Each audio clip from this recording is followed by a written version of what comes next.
Amadou Hamidou Diallo, docteur en civilisation islamique et sciences sociales, maître de conférence titulaire en histoire de la philosophie moderne et contemporaine, directeur adjoint de la faculté des sciences de l'éducation, de la formation et du sport de l'Université Gaston Berger de Saint-Louis du Sénégal.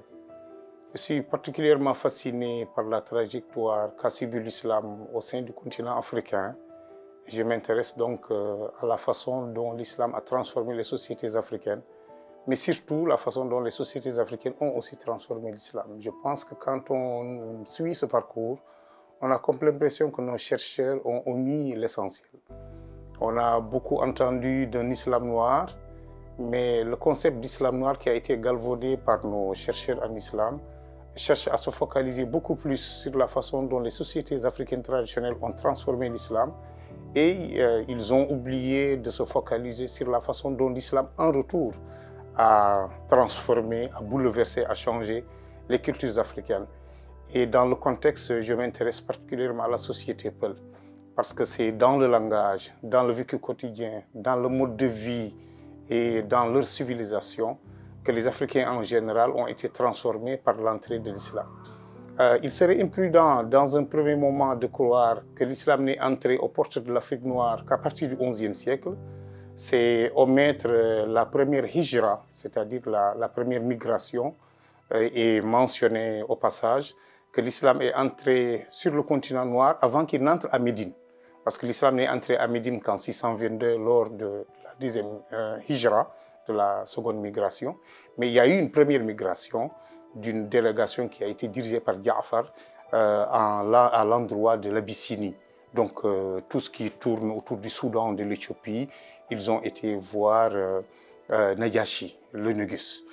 Donc on se rappelle le retentissant discours de Ja'far qui a été servi au Négus, qui lui disait Ayyuhal malik kunna qawman jahiliya na'budu al-asnam wa nahti al-fawahish wa ya'kulu minna ad-da'if min al-faqir, etc.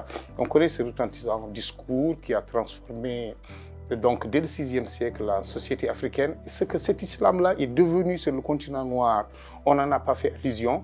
Et on fait plutôt allusion à l'entrée de l'islam par la porte du Maghreb, via le Fouta Toro, par la Mauritanie, le sud de la Mauritanie et le nord du Sénégal, par une culture spécifique, la culture Peul.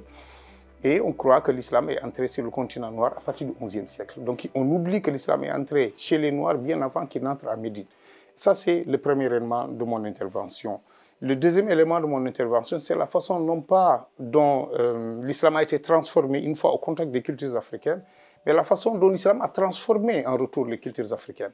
Parce qu'aujourd'hui, les Africains sont transformés, pour ne pas dire bouleversés, dans leur mode de vie, c'est dans notre façon de saluer, dans notre façon de manger, dans notre façon d'être, dans notre façon simplement de vivre et d'exister, et distillé un tout petit peu partout dans le mode vestimentaire, dans l'économie, dans la façon d'être, dans la façon de vivre et même dans le mode de langage, dans notre façon de saluer.